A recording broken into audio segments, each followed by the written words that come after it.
What's going on, guys? This is a Cowboy One Take, and I want to talk about the Nintendo Switch. It just released. It's only a few days old now, and the reports doesn't seem that good. From the graphics, from the frame rate, from quality. So I've seen some good, I've seen some bad. No, I didn't buy it, so I'm speaking just off of the first impressions that's come out. I've seen some Nintendo fans that opened it. They was extremely excited for it. So good for them. I've seen some people who got it, and they started playing, and they felt it looked very similar. Nothing really better.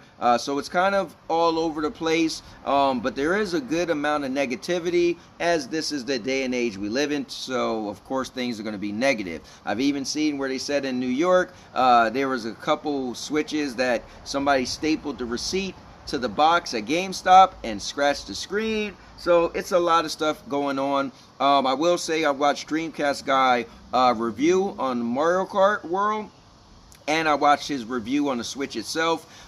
He felt like it wasn't any much of a difference, and he just felt that it's kind of a waste of money and it's a cash grab. I watched my guy, the real Aereo, shout outs to him. I watched him unbox it, and man, he was excited. I think what was really cool is the sound it make when the Joy-Cons snap into the Switch body itself. It's like, because it's magnetic. I was like, man, that sound really great. But let me say this.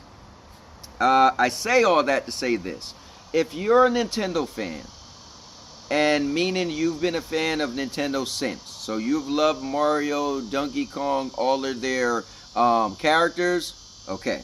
If you're a fan of Nintendo and you love their hardware from the NES to the Super Nintendo, skipping to the GameCube, to the Wii and the Wii U, and you love the first Switch, then there isn't a problem at all for you. There shouldn't be a problem, because you already don't care about graphics, you already don't care about frame rate, you just like to play and have fun. And there's nothing wrong with that, because that's really what it should come down to, is enjoying, video games because it is fun. However, there is a side of people who want more than just fun. We do want graphics, we do want frame rate, and things like that, right? Because for me, I'm in a day and age of looking at my past to today and saying, I remember Nintendo was 8-bit, and then they jumped to 16, then they jumped to 32, and then it constantly kept doing 64, 128. Like, it was always the double, right? And then we got into nowadays, everybody's going about teraflops, right? But at the end of the day, I was used to the power game, jumping, and the visual quality always got better. And you would see, going from, let's say, last gen to next gen, even with the Xbox One to the Xbox Series X, and from the PlayStation 4 to the PlayStation 5, there are some games where you're like, that couldn't have been on the last console, which is cool. And you might counter that and say there are also some games that you feel like could have been on the last console, and that is as well, that's legit. However, there are still games that you look and say, whoa. Now, the Nintendo Switch, again, I haven't had it in my hands to play it or feel it, but from what I gather and what I thought, and if you look up any videos, I said I think there's going to be backlash, because what made the Nintendo Switch 1 special is it gave you something that you never had, unless you know what the Sega Nomad is, because that literally was the Switch like 30 years ago. But if you don't know what a Sega Nomad is, then the Nintendo Switch brought the world something you never had, a portable console. But that is not special today in 2025, because you got the Steam Deck, you got the Lenovo Go, you got all these other handheld PCs that do exactly what the Switch do. It docks to a TV or a monitor, and you can undock it and walk around and play the games, and natively have it downloaded to the system just like the Switch. You got stuff like the PlayStation Portal, which is different. It does cloud gaming and remote play. But if you want to have the Switch type of functionality, there's many devices that does that. So now in 2025, the Switch 2 is not special. And the Switch 2 isn't on the same level of hardware as some of these other handheld devices that's already out. So you bring out something that can't compete with the current thing.